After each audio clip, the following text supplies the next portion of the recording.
Alright, heading back to Mars from our second incursion into Hell. Yes. In this pentagram-filled game, this is the penultimate part. Precisely.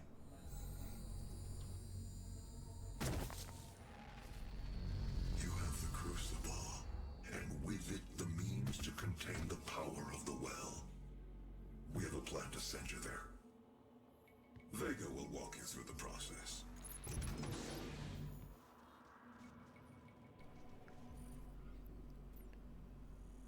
Alright, so this is the part where we focus in on VEGA. I see your, kill a cacodemon with the chainsaw. Yep. This is my primary operating facility. It is where I was created and where my core processing unit is maintained. It takes approximately 2.4 terawatts of power to sustain my operational capabilities, but it has been decided that we can use that power to send you to the source of the portal. I will not survive the procedure and am unable to self-terminate, so I will walk you through the process. Gee, that's dark. Interior and exterior Yeah. facilities have been secured. You will need to begin by finding a way in and disabling the security systems. So we're in a kind of snowy area, which is Huh. unfortunately short-lived, and I can't tell if it's supposed to be on Mars's like polar ice caps, or if this is a consequence of the fact that this is a massive cooling system. Right. I mean, maybe that's why they did what they did. Like, why not build it in the coldest region of the planet? For a second, I was Right. like, wait, Mars has no water. How could it have, like, snow? And then I remembered, oh yeah, ice caps. Yeah, and it's one of the only like unique environments versus, you know, tech-based Mars surface and Hell. But I mean, I think it's already over. Because as we go into the facility, it's going to just be just more tech. Yep. I I think that's wrong. I do think we go back outside, but I could be misremembering. We might at some point, but yeah. So this one's interesting. You have to get 5 unique glory kills on imps.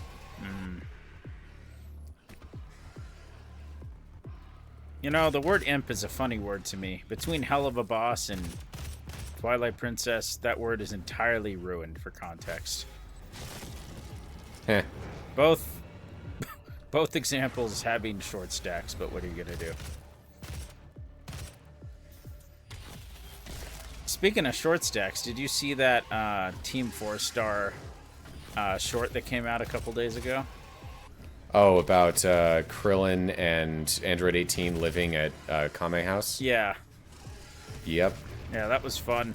I would love to see a parody of Police Academy with Krillin like training to become a cop, and just Oh, that's brilliant. because honestly, the man at current point is bulletproof, from what I understand.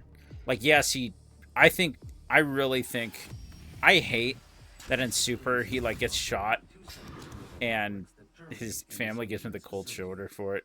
Each terminal Oh, here we go. is protected by an electrified field, but you should survive the surge. Oh, like Yeah, I so I don't think know. Oh, sorry. Yeah. Go ahead. Oh, I was just going to say that in that previous room, there are enough imps to get the that challenge of getting 5 unique ones, and I think that this was the first time that I was able to get them all in that room and didn't have to do it later.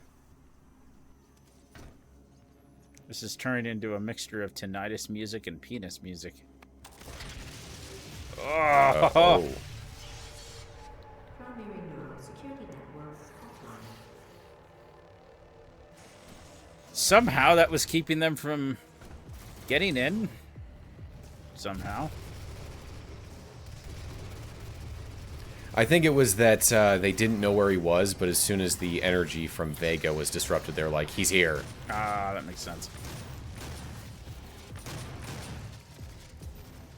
I mean, he did just warp in from hell, so... That's true. So, are these guys warping in from hell? Like, when they warp?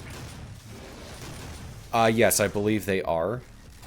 I guess think in the lore it's like all the harvesting of Argent energy has made the dimensional connection between, or separation between Mars and Hell unstable, so regular employees, even like just engineers and scientists, have to carry weapons with them because you go to the bathroom, you get there, and there's an imp there.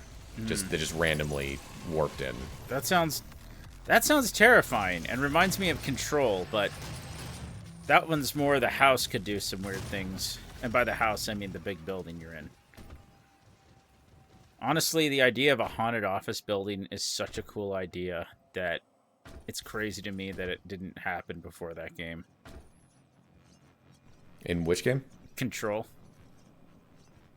Just you mentioning, like, you go into the bathroom and you could, like, find an imp reminded me of that game. You can go into the bathroom and find a rubber duck that can do some stupid bullshit, but yeah. I played some of Control with you that one time. I have it for free on Epic. Yeah. So I just need to yeah. get around to I playing it. highly recommend it. I will say it does suffer from late game. It suffers from late game power up that you're like, oh, I barely got to use this. But the DLCs fix that, and my recommendation is play the DLCs last. I don't even know how the game really would work. Are now vulnerable. I recommend destroying my coolant system first. This will accelerate the destabilization process. Come closer. I just want to chainsaw you. Oh!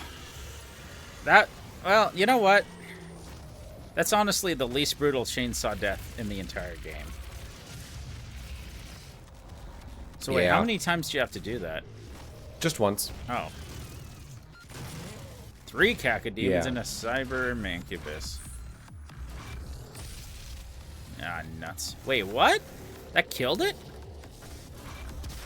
The siege mode is crazy, and I am playing very bad right now. Yes.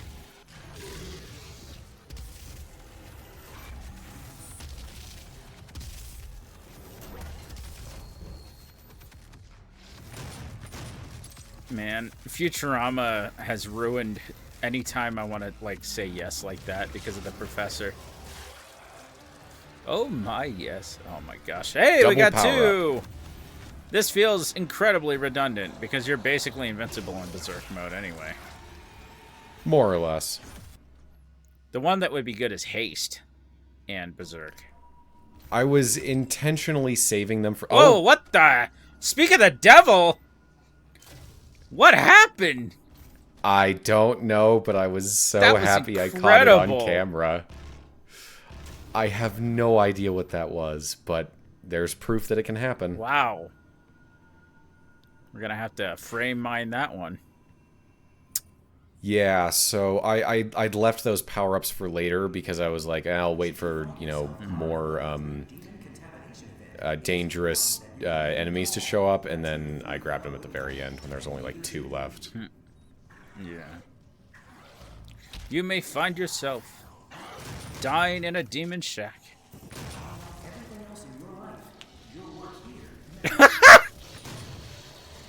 Corporatocracy Yeah. taken So- to its full point, yeah? In the thing that the previous hologram was saying, he mentioned a tier 3 fellow wouldn't panic. So if you go into the lore, it talks about like tier 1, tier 2, tier 3, and it is it's very Scientology like. Oh, yeah. 100%. I was saying a couple parts ago, are we above making Scientology jokes? But yeah, no. It's... Definitely not. No. I'm just glad Leia Remini had the courage to be like...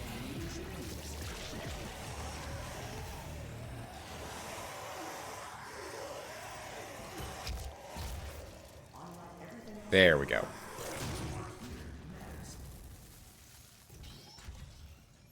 But yeah, just glad that she had the courage to A, get out of that thing, and B, say, like, here's what all the crazy stuff they believe, like, which is, Anyway, Yeah. I'm just glad South Park then made a shot-for-shot animated movie of like their doctrine, and it's just like, it's like, we did not exaggerate any of this. This is exactly what they believe. We're not kidding, and it's just kind of funny.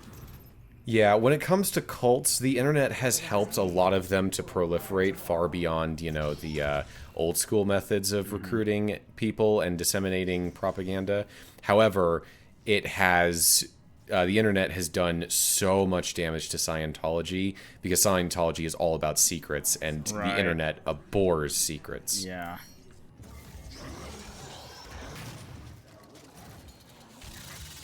I do always like to make the joke, though, of, like, maybe there's something to it, because Tom Cruise looks like he hasn't aged a day in, like, decades. But nah, he's kind of showing his age. That Mission Impossible movie. Yeah. So those two guys in the elevator remind me of those couple of guys in the elevator near the end of Halo 1 that apparently an entire book was written about. Really? I seem to remember that from Wooly's playthrough. He was playing Halo 1, and they got near the end, and there were these, like, 3 enemies in an elevator, and someone said, hey, those 3 guys are important characters in this one book. Yeah. There's a fantastic YouTube video. I wish I could remember the name of the guy who made it, but it was basically, the title was something like, I read every Halo book and became the Master Chief of Loneliness, or something like that. Oh, yeah, I saw that video. Like, my gosh. Like, I didn't realize how many books there were. I mean, and they're pretty good, too. Like, the first couple I really liked. Honestly, they make that Paramount Plus series all the more embarrassing. Like, I understand wanting to do your own thing, but my gosh, the Halo, like, live action thing is just the worst thing I've ever seen. Like, at least Shyamalan very embarrassing. Like, at least Shyamalan was trying to make a good movie with The Last Airbender. Which apparently all early indications of that new live-action Avatar, like, streaming series are that they are going in entirely the wrong direction. Yeah, it sucks because it had... They're trying to get, like, the Game of Thrones audience. Well, it had a strong, like, start, and it was like, oh, this is going to be good. And then the more we heard about it, it's just like, oh, no. Oh, gosh, no. And I think the biggest thing is, like, when the creators left, you know that was a bad sign. I'm just glad we didn't get the ultimate thing that was going to be made, where everybody was in high school, it was on Earth, all this terrible stuff. Like, just the worst Hollywood punch-ups. Oh, they were going to Dragon Ball Evolution it? And I found out the reason that happens over and over again is because of Hollywood writer punch-ups. So you get your credit. So you do the same punch-ups on every movie you work on so you can get that money. Which I don't even, like... That's not their fault. That's a bad industry, just forcing people to, like, either sell out or starve. So it's just tricky. I mean, and it's also hard to get characters to keep, like, their masks or helmets on. You know, going back to Halo. Oh yeah, they don't because want to. Actors don't want to cover up their beautiful faces. Yeah. Why do you think Marvel started getting obsessed with technology? Like, nanotech was just inserted into everything, even if it didn't make sense, just so they could have Tony remove his helmet at a whim. Oh yeah, and, you know, ensuring that they could get the inside helmet HUD working so that they could cut to Iron Man and go inside his head. Yeah, which I think is really cool. Like, that I like. That's fantastic. Do that more. Yeah, that's good. That's good. Like, I would have been fine with them having Master Chief keep his helmet on, but do the inside helmet thing. Like... And maybe just I don't know what the purpose of that switch back there was. It didn't open anything. It took years to perfect. Destroy each of the 4 coolant generators. Once they are no longer functional, my primary systems should begin to melt down. How many years did they say it took to develop this thing? I didn't catch it, Yeah, but shoot. Long time. But it did say absolute 0, which is impressive. Yeah, apparently VEGA is just that advanced that in order to run the facility and do everything, including like the hell calculations. It's funny because I'm reminded of like a character like GLaDOS, but to be fair, GLaDOS is like a copy of somebody's brain, so gets a little bit more leeway. The lore in this game implies it. You think that VEGA was just, you know, something that the UAC made, but you delve into the lore, and then it's like, you know, we don't actually know where VEGA came from. Samuel Hayden just had him one day. Oh. What do you mean had him? He just built, was like, right? Hey, I've got this AI personality, but they backtraced it, and it's like, hey, we actually don't know where this thing came from. Oh, interesting. Hayden never said. Well, I'm excited for Eternal because I've heard it gets into that stuff a little bit more. It does, yeah. Yeah, speaking of going back to Tom Cruise and Marvel and taking the helmet off, what I would not have given if Marvel actually could have stuck the landing with the multiverse, getting the superior Iron Man played by Tom Cruise, because he's the evil Iron Man who's like using his like technology for self-gain and stuff, because his helmet is like pretty much just like a headband and you see his face at all times. It would have been perfect. At this point, I'm not sure that anyone is capable of pulling off anything multiverse related other than Spider-Verse. Yeah, it's a shame. And even that, I hate to say... It's like hostile to good storytelling. Like, I'll be honest, I really do feel like the second... Like, go ahead, drag me out in the streets for this. Spider-Verse 2 was good, but the multiverse stuff, like, was a little tiring. And maybe, you know, and that's, to be fair, that could be the fault of multiverse fatigue in general. Because had I not been exposed to that, it would have been amazing. But come to think of it, the first movie doesn't even go into the multiverse. They have people come from it, and I like that a lot. And I really hope that the main cast... Oh. I hope that the main cast does a banger job in the third movie, because that was the implication at the end. Yeah, we're dealing with a 2-part trilogy here. And I will say, I know John Mulaney did some sketchy stuff. I know he went to rehab. I know he cheated on his wife, but I can separate the actor from the character because I still want him to play Spider-Ham. Plus his I don't think I knew that he voiced Spider-Ham. Oh, 100%. It's a really... Oh, if you want a good stand-up routine from him, he talks about what it was like to audition for that. His agent's like, I have a job for you, but I can't tell you what it is. And I'm like, okay. So I go to this warehouse. No, they drive me out to this warehouse, and I'm like blindfolded. And I'm like, I may die here tonight. So then... I don't know. So he didn't know what it was for a long time, basically. He was sworn to secrecy. The train below will take you to the entrance. That was my very shitty John Mulaney impression. The trick is to enunciate every single word. It's like if Christopher Walken was doing an impression of Christopher Walken. You know, if this is how I remember... Oh. Okay, I thought this was going to be like a elevator style kill the demons as you're on the train thing. Nah. Oh, that would have been kind of cool. Because I noticed I'm going to say that this... Sorry, I was just going to say that this right here is probably the hardest encounter in the game. Huh. Especially now that I've fallen down here, they throw a lot at you. I don't remember this room too well. Whoa, what the... Oh. Frankly, the last level gave me a lot of trouble.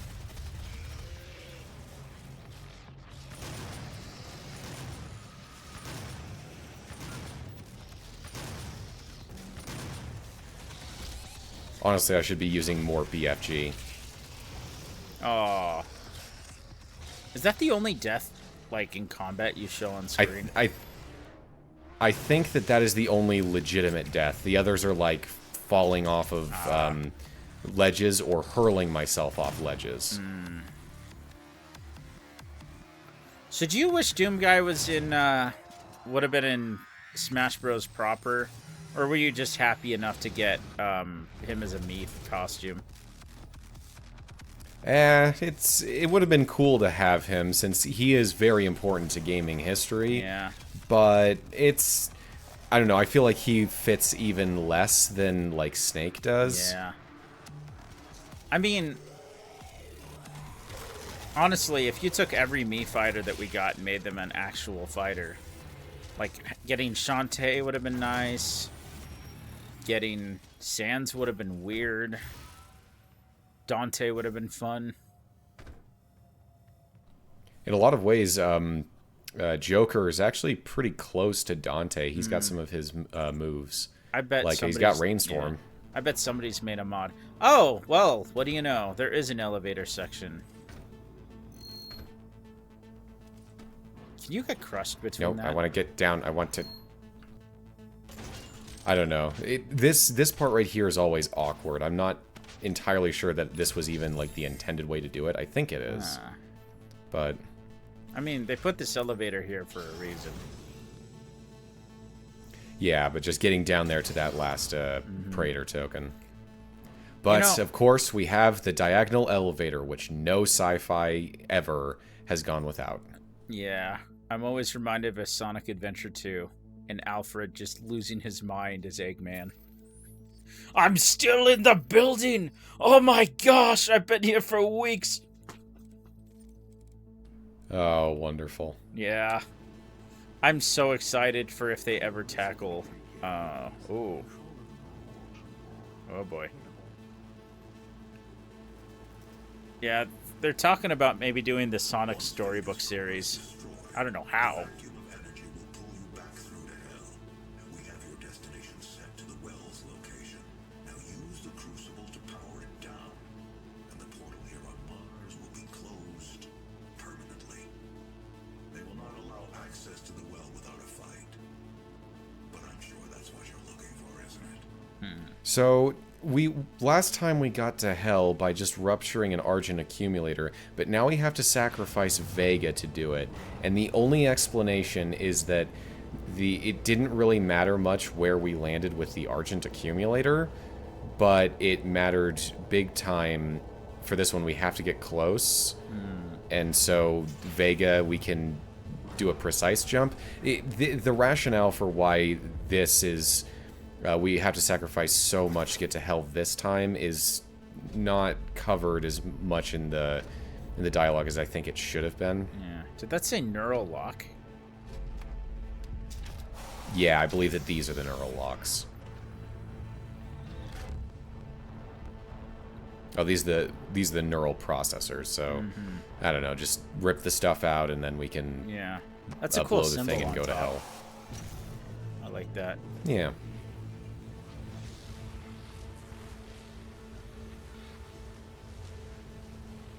Oh. Is that the exposed There's core? where we're going. Oh, I see. No, that is the well. That's where we're headed. Ah. Oh. So we backed up Vega there, but apparently Hayden didn't know that and didn't order us to do it. He was like, it's fine if Vega dies. Yeah, which is I weird, don't know. but It's kind of this part's kind of weird story-wise. it's weirdly nice of Doomguy. It is. Vega's the only decent person other than Doomguy thus far in this story. Well, here comes the last part. Yep, we will see you next time for the finale of Doom 2016.